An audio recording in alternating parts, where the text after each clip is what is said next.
chronically / terminally ill people are dynamic people. We aren't just our symptoms or our diagnosis. Don't you think we're better together?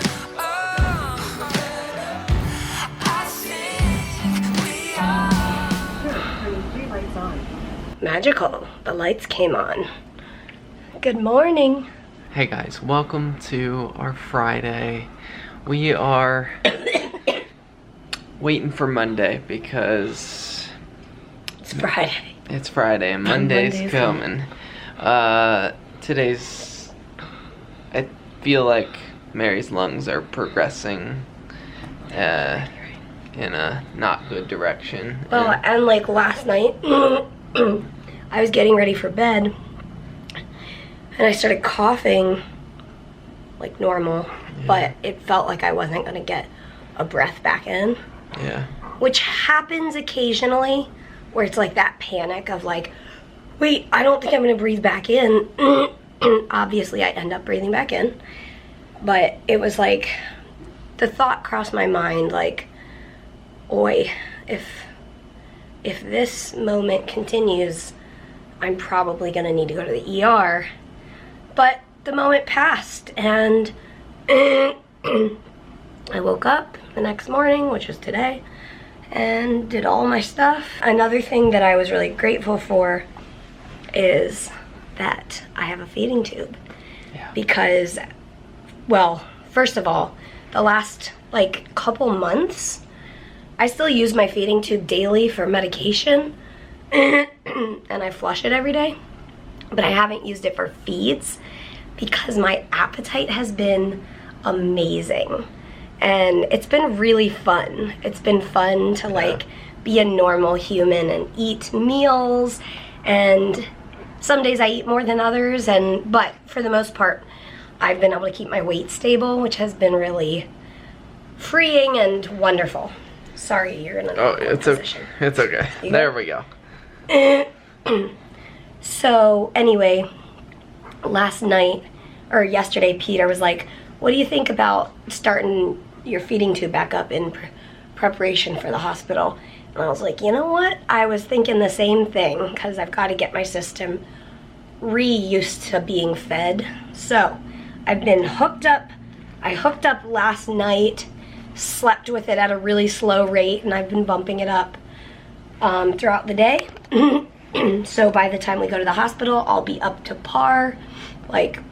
And because part of what IVs do is they pretty much knock out Mary's appetite, partially due to nausea from the medications and partially just her body's fighting so hard. And my body, as this infection or whatever's going on, it's burning more and more calories. I saw a meme or a picture or whatever that said it takes CF patients 5 times as much energy to do a daily task. I have no idea who or how or why or how they figured that out, but I do agree with that.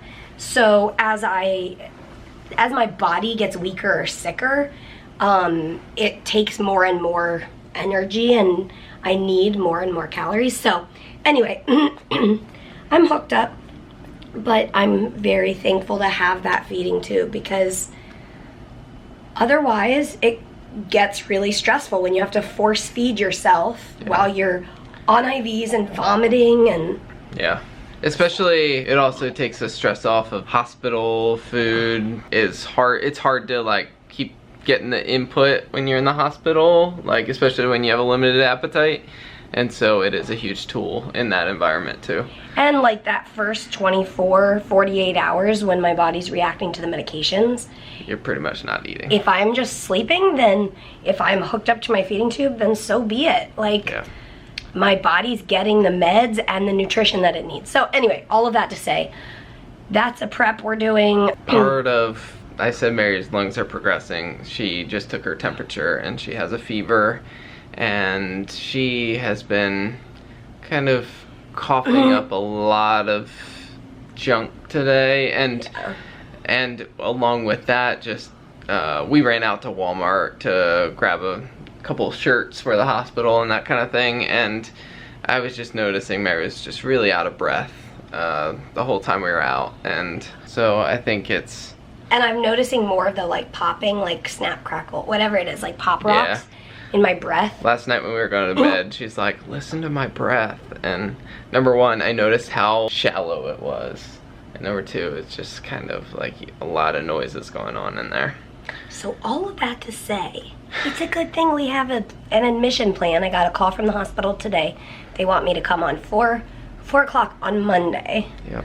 So we have another couple days to do laundry, prepare mentally, and... But before we do that, why don't we just go out in the boat and enjoy an evening out?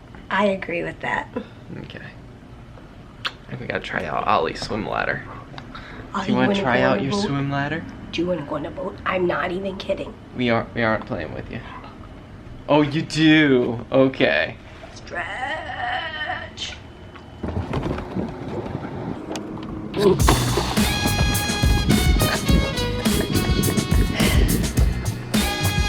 Hey, you ready? Step down. What's there? Yes, perfect. Yes, perfect. Yep. All the way. Good.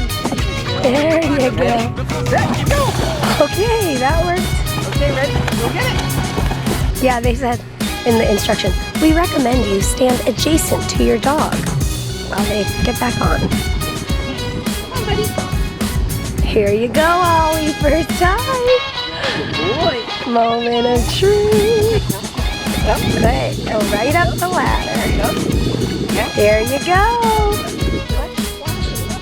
There you go. Step all the way. Good.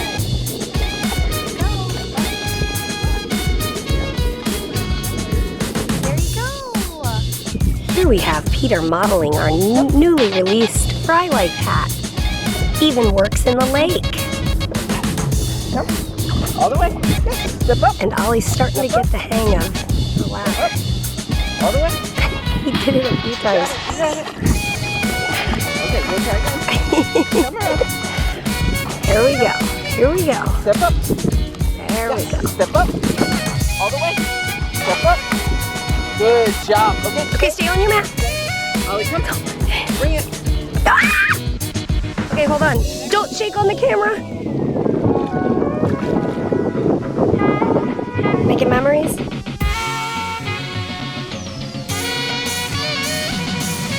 He's so used to us pulling him up that he's probably like, okay, I made it to my destination. Now the humans pull me up. All right, ready, set.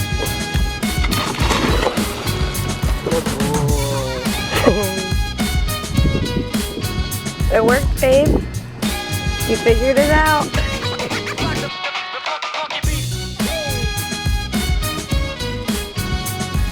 This is my first time on the boat actually hooked up to my feeding tube, so I need to remember to stay in my perimeter.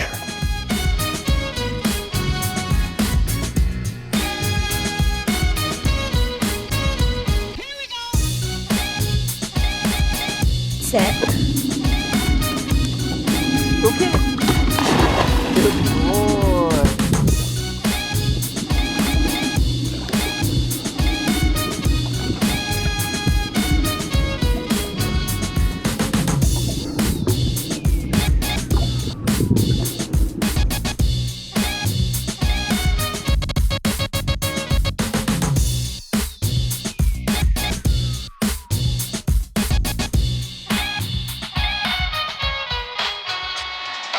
So the battery is about to die, but I've been thinking about this the last, like, I don't know, little bit that we've been on the boat. Our camera died right as I started this clip. Anyway, I've just been thinking, I don't know why this is on my mind, but the fact that chronically / terminally ill people are dynamic people. We aren't just our symptoms or our diagnosis. Like, we are humans with emotions and, well, that's for sure. And like truly enjoying life and truly loathing some of the parts of life, but just as dynamically, just as much as it's not fun to be gasping for air. To that extent, I experience joys and enjoyments, and I don't know, do you know where I'm going with this?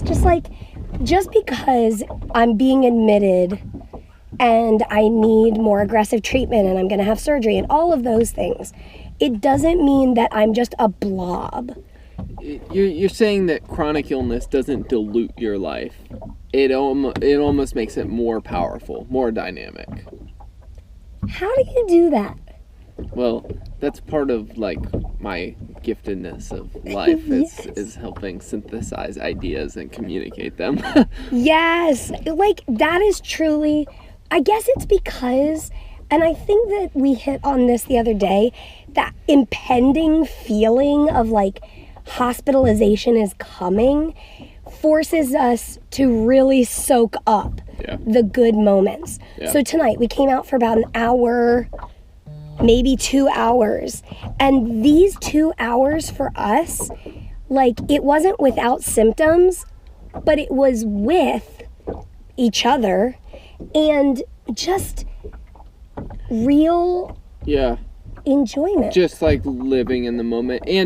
And I think there's a difference between like living in denial Yes. and living in embracing the moment. I think that's a really good we point. aren't in denial that like Mary's going to be in the hospital in 2 days. Yep. But in light of that reality, let's go out on the boat. Let's have a good evening together. Let's limit what we do because your lungs are feeling crappy. But in the midst of that, let's just embrace today. And we really did have to evaluate like when we came out. Earlier today, we were like, all right, well, do we go on the boat? And I basically said, I don't think I can do it right now because it was, it was in the afternoon, but Pretty humid out. humid, Like 90 degrees. sunny. And I was like, you know what? I could just imagine myself sitting on the boat or standing on the boat like, Miserable. yeah.